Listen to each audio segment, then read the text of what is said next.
شروع اللہ کا نام لے کر جو بڑا مہربان نہایت رحم والا ہے۔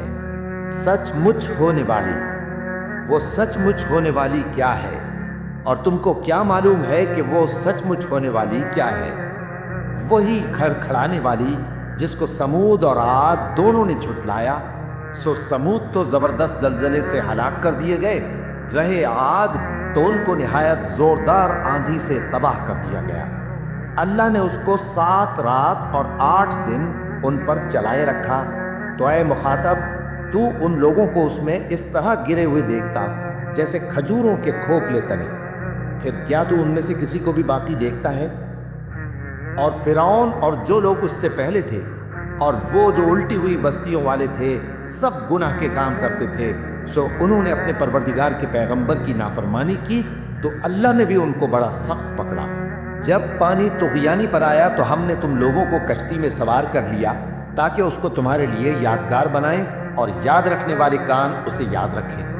پھر جب سور میں ایک بار پھونک مار دی جائے گی اور زمین اور پہاڑ دونوں اٹھا لیے جائیں گے، پھر ایک بار ہی توڑ پھوڑ کر برابر کر دیے جائیں گے، تو اس روز ہو پڑنے والی یعنی قیامت ہو پڑے گی، اور آسمان پھٹ جائے گا تو وہ اس دن کمزور ہوگا، اور فرشتے اس کے کناروں پر ہوں گے، اور تمہارے پروردگار کے عرش کو اس روز 8 فرشتے اپنے اوپر اٹھائے ہوں گے۔ اس روز تم لوگ سب پیش کیے جاؤ گے اس طرح کہ تمہاری کوئی پوشیدہ بات چھپی نہ رہے گی۔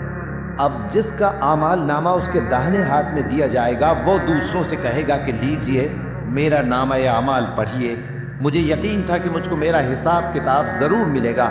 بس وہ شخص من مانے عیش میں ہوگا، یعنی اونچے باغ میں جس کے میوے جھکے ہوئے ہوں گے۔ ان سے کہا جائے گا کہ جو اعمال تم ایام گزشتہ میں آگے بھیج چکے ہو، ان کے عوض مزے سے کھاؤ اور پیو۔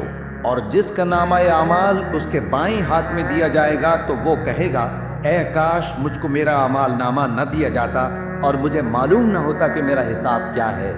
اے کاش موت میرا کام تمام کر چکی ہوتی، آج میرا مال میرے کچھ بھی کام نہ آیا، مجھ سے میرا اقتدار جاتا رہا۔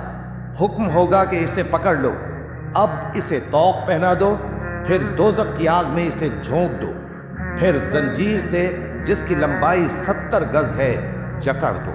یہ نہ تو اللہ عظمت والے پر ایمان لاتا تھا اور نہ فقیر کے کھانا کھلانے کی ترغیب دیتا تھا، سو آج اس کا بھی یہاں کوئی دوست نہیں اور نہ اس کے لیے کوئی کھانا ہے سوائے زخموں کے دھون کے، جس کو گناہگاروں کے سوا کوئی نہیں کھائے گا۔ سو میں ان چیزوں کی قسم کھاتا ہوں جو تم کو نظر آتی ہیں اور ان کی جو تمہیں نظر نہیں آتی، کہ یہ قرآن ایک معزز فرشتے کا پہنچایا ہوا کلام ہے، اور یہ کسی شاعر کا کلام نہیں، مگر تم لوگ بہت ہی کم ایمان لاتے ہو، اور نہ کسی کاہن کا قول ہے، لیکن تم لوگ بہت ہی کم غور و فکر کرتے ہو۔ یہ رب العالمین کا اتارا ہوا ہے، اور اگر یہ پیغمبر ہماری نسبت کوئی بات جھوٹ بنا لاتے تو ہم ان کا داہنا ہاتھ پکڑ لیتے، پھر ان کی رگے گردن کاٹ ڈالتے، پھر تم میں سے کوئی ہمیں اس سے روکنے والا نہ ہوتا۔